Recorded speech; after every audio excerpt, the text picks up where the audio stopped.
India गठबंधन बिहार में बहुत मजबूती से जीत के आएगा, लोगों की वोट की चोरी को भी रोकेगा और एक मजबूत सरकार हम बना के देंगे जिससे बिहार के लोगों के जीवन में विकास मिलेगा।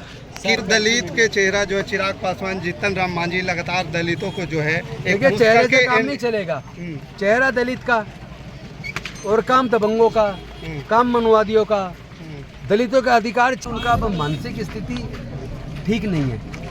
कई बार उनकी मानसिक स्थिति बिगड़ती है और उस वक्त उनको भी नहीं पता रहता वो क्या कर रहे हैं। तो ऐसे में सरकार कौन चला रहा है, ये अपना आप में एक सवाल है।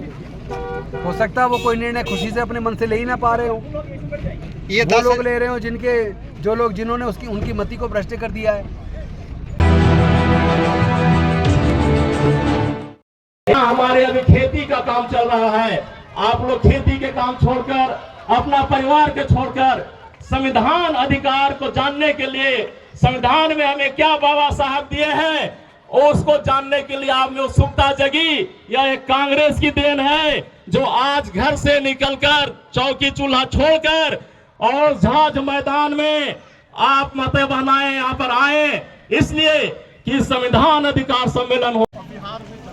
जब ये जो पूरा हमारा इंडिया गठबंधन है उनके सारे नेता मिल के तय करेंगे और संविधान में तो प्रोविजन ये है कि जब चुनाव हो जाता है, रिजल्ट आ जाता है, रिजल्ट आने के बाद विधायक दल तय करता है। मुख्यमंत्री के लिए नेता सदन चुनाव से पहले नहीं करना।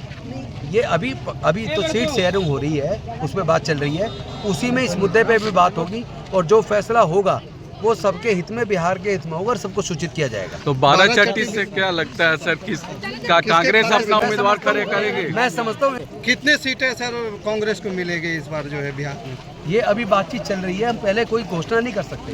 12-36 में सर उम्मीदें हैं, आप लोग दावेदारी ठोकेंगे? देखिए ये हमारी इंडिया गठबंधन की सारी पार्टी मिल के तय करेंगी और जब सीट शेयरिंग हो गई तो सारी पार्टियों को सम्मान दिया जाएगा, सबसे बातचीत करके सीट तय होगी। तो उसको पहले से मैं घोषित नहीं कर सकता। सर दलित के चेहरा जो है चिराग पासवान, जीतन राम मांझी लगातार दलितों को जो है देखिए चेहरे से काम नहीं चलेगा। चेहरा दलित का और काम दबंगों का, काम मनुवादियों का, दलितों का अधिकार छीनने वाले कामों में उनका सपोर्ट करना, तो फिर दलित के चेहरे का क्या चार डालना है? मांझी जी का या पासवान जी अगर उनकी सरकार में तो उससे हमें क्या मिलने वाला है? सर कांग्रेस पार्टी हमारे लोगों को नौकरियां, गरीबों को कौन देगा? सरकारी ठेकों में हिस्सेदारी कौन देगा?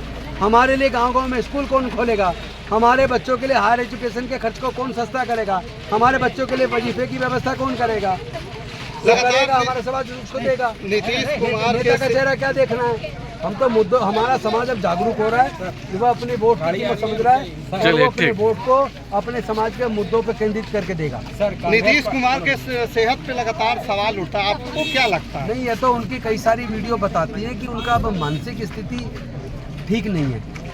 कई बार उनकी मानसिक स्थिति बिगड़ती है और उस वक्त उनको भी नहीं पता रहता वो क्या कर रहे हैं। तो ऐसे में सरकार कौन चला रहा है, ये अपना आप में एक सवाल है।